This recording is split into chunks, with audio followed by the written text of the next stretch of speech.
আমরা 5 মিনিট আমরা হচ্ছে ইঞ্জিনটা স্টার্ট করে রাখবো। গাড়িটা যখন সম্পূর্ণ গিয়ার অয়েলটা সব জায়গায় পৌঁছায় যাবে কিংবা হচ্ছে গাড়িটা গরম হবে, তারপর আমরা যদি গিয়ারটা ফেলি সেক্ষেত্রে আমাদের গাড়ির আশা করি এই গিয়ারের সমস্যাটা কম হবে। আসসালামু আলাইকুম, আমি নিয়ম স্পিড অটোমেটিকের পক্ষ থেকে আপনাদের সকলকে স্বাগত। আজকে আমরা আলোচনা করব নিসান এক্সটেল হাইব্রিড গাড়ি নিয়ে।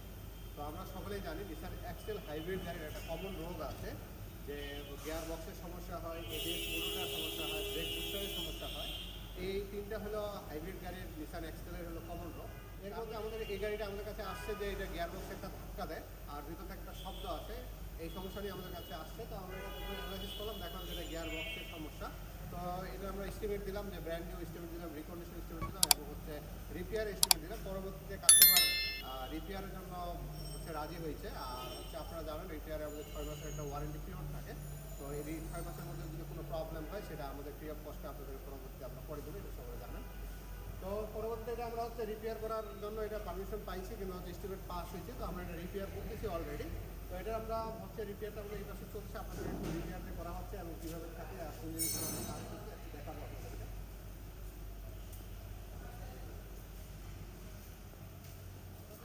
আপনারা এখানে দেখতে পাচ্ছেন গিয়ার বক্সটা আমরা অলরেডি খুলছি। তো গিয়ার বক্সে এটা হলো মোটরটা, এই মোটর সেটটা। তো মোটর সেটের হলো ক্লাস প্লেট আর এর মাঝেও বিয়ারিং থাকে। আর এটা হলো মোটরটা, যেটা আমরা বলি মোটর নষ্ট হয়ে যায় কিংবা পুড়ে যায় বলি, এটা হলো মোটরটা দেখতে পাচ্ছেন, এখানে কয়েলগুলো দেখা যাচ্ছে। আর এইটা হলো আপনার হচ্ছে গিয়ার বক্সের যে বাকি অংশটা আছে এইটা, এখানে আপনার হচ্ছে পিনিয়াম আছে, অনেক চেন আছে, টাইমিং চেন আছে। আর ভিতর সাইডে হচ্ছে ভাল বডি থাকে, ভাল বডির নিচের সাইডে পড়ে গেছে, এটা যেটা আমরা এখন খুলতেছি কিছু। আমরা ভাল বডিটা উঠাতে দে। তো আপনাদের ভাল বডিটা এখান থেকে আমরা খুলে রাখছি, সেটা দেখাবো আপনাদেরকে একটু। এই ভালভটা খুলে আমরা হচ্ছে একটু পলি করে রাখছি যে যেন ময়লা না পড়ে, কারণ যেহেতু ওয়ার্কশপে আপনারা যেন একটু ধুলাবালু হয়, তো আর এখানে ময়লা ফেলা যাবে না, এই জন্য আমরা একটু পলি করে রাখছি। তো এটা আমরা রিপেয়ারের কাজ চলতেছে, রানিং রিপেয়ারের কাজ শেষ করে ফেলবো আমরা। তো আশা করি এটা কমপ্লিট হয়ে যাবে। তো ভিউয়ার্স, অনেক সময় আপনাদের গাড়ির এরকম প্রবলেম হয়ে থাকে যে আপনাদের গিয়ার বক্স সমস্যা হচ্ছে কিংবা রিপেয়ার করা নিয়ে ভাবতেছেন কিংবা চেঞ্জ করা নিয়ে ভাবতেছেন। তো আমাদের কাছে সব রকমের পার্টস আপনারা পেয়ে যাবেন কিংবা সব সার্ভিসগুলো আপনারা পেয়ে যাবেন। যদি আপনাদের রিপেয়ার করার প্রয়োজন হয় সেক্ষেত্রে আমাদের কাছে রিপেয়ার করা যেতে পারে। যদি আপনার রিকন্ডিশন লাগানোর প্রয়োজন হয় কিংবা মনে করেন রিকন্ডিশন আপনার লাগানো বেটার হবে, রিকন্ডিশন দিতে পারেন। আবার ব্র্যান্ড নিউ যদি চান সেক্ষেত্রে আপনারা অর্ডার দিলে সেক্ষেত্রে 50% অ্যাডভান্স করতে হবে আপনাদেরকে। 50% অ্যাডভান্স করলে আমরা হচ্ছে 20 থেকে 25 দিনের মধ্যে আপনাদের হচ্ছে ব্র্যান্ড নিউ গিয়ার বক্সটা এনে দিতে পারবো কিংবা হচ্ছে ব্র্যান্ড নিউ যে কোনো পার্টস এনে দিতে পারবো। তো এই হলো বিষয়। তো আপনাদের সমস্যা হলে আপনারা আমাদের সাথে যোগাযোগ করতে পারেন। আর একটা সবসময় আমরা একটা কথা বলে থাকি যে গিয়ার বক্সকে ভালো রাখতে গেলে অবশ্যই গিয়ার অয়েলটা চেঞ্জ করতে হবে। প্রতি বছর আপনার গিয়ার অয়েলটা চেঞ্জ করেন, আশা করি আপনাদের গিয়ারের সমস্যাটা অনেকটা সমাধান হয়ে যাবে। আর এটা হচ্ছে এই গাড়ির হচ্ছে গিয়ার বক্সটা নষ্ট হচ্ছে কেন, এটা অনেকে আমরা চিন্তা ভাবনা করি কিংবা হচ্ছে অনেক সময় আমাদেরকে প্রশ্ন করেন আপনারা।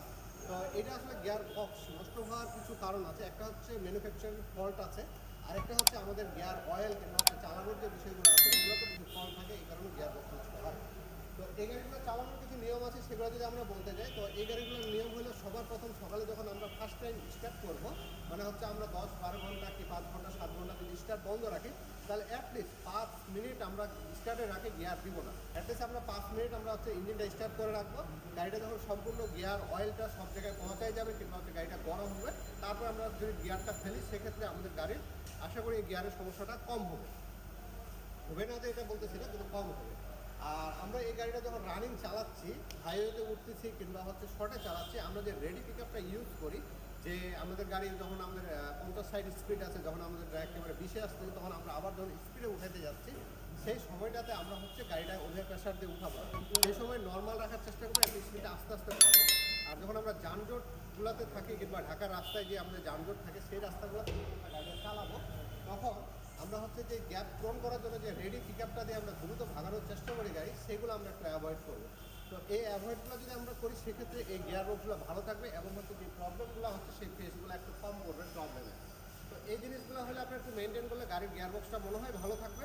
তো আপনাদের গাড়ি আপনারা যেভাবে করে ইউজ করবেন সেভাবে করেই আসলে গাড়িটা আপনাদের সাপোর্ট দিবে কিংবা হচ্ছে আপনাদের গাড়িটা ভালো থাকবে।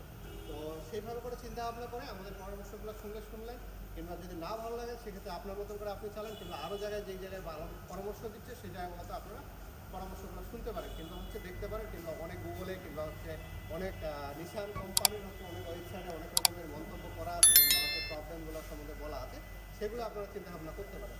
তো আশা করি আমাদের এই ছোট্ট ইনফরমেশনটি আপনাদের ভালো লাগবে। যদি ইনফরমেশন ভালো লাগে থাকে অবশ্যই আমাদের চ্যানেলকে সাবস্ক্রাইব করে রাখবেন আর সাথে থাকা বেল বাটন চাপতে ভুলবেন না। আর যারা ফেসবুক পেজের মাধ্যমে দেখতেছেন অবশ্যই আমাদের পেজটিকে লাইক দিয়ে রাখবেন, আমাদের সঙ্গে থাকবেন। ধন্যবাদ ভিউয়ার্স, সকলে ভালো থাকবেন।